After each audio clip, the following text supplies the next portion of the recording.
Rahayu, Rahayu Sagung Dumadi, Om Swastiastu, Namo Buddhaya, Salam, Hong Ulun Basuki Langgeng, Langgeng Basuki.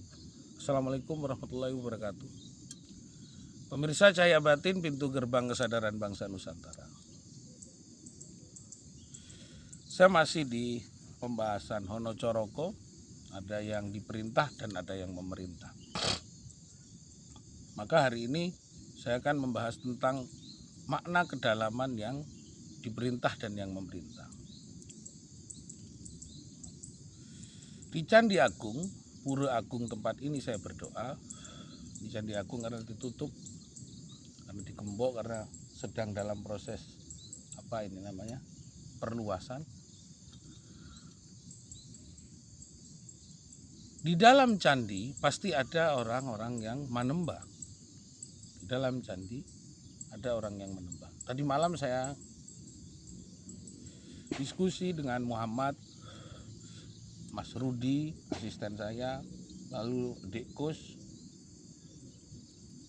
Ada seorang yang bertanya, harus berusaha untuk cari tempat yang sepi. Kalau ini nggak sepi, ada burung, ada yang malam yang wingit, nggak ada yang wingit. Yang wingit itu di dalam diri kita.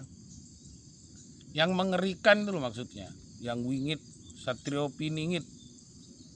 Wingit itu berarti ada di dalam kedalaman jagat yang sebenarnya. Nah, apa Hono Coroko ini sebenarnya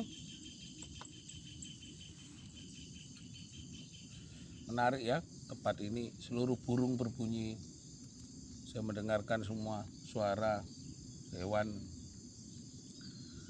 Nah, kembali kepada hal yang sangat substansi. Yang diharapkan adalah hati ini yang diperintah, bukan yang memerintah. Badan inilah yang memerintah. Jangan sampai kebalik. Artinya apa? Jangan sampai hati ini memerintah badan kepada ruang kotor. Makanya harinya saya tadi malam mengatakan, ojo urip nang dua alam. Urip nang dua alam iki gak apik.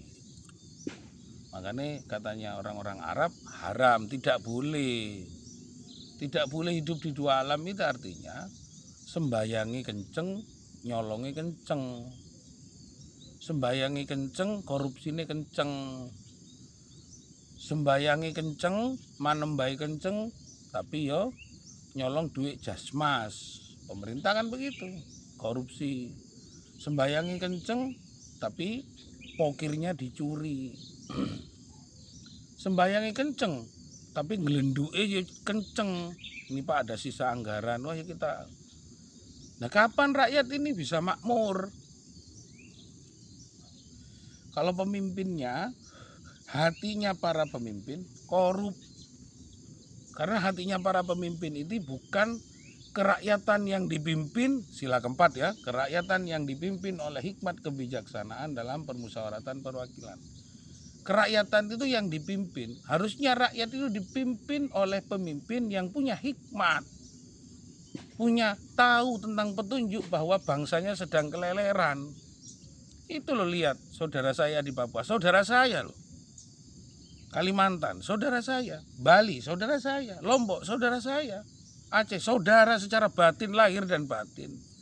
Kalau suruh saya bertengkar dengan saudara saya nggak mau. Tapi kalau bertengkar dengan negara Arab, negara Cina, negara Belanda, saya berani. Tapi kalau bertengkar dengan bangsa saya, mundur saya. Karena itu bangsa saya, bangsa Nusantara. Nah, inilah bagaimana hati ini saya perintah.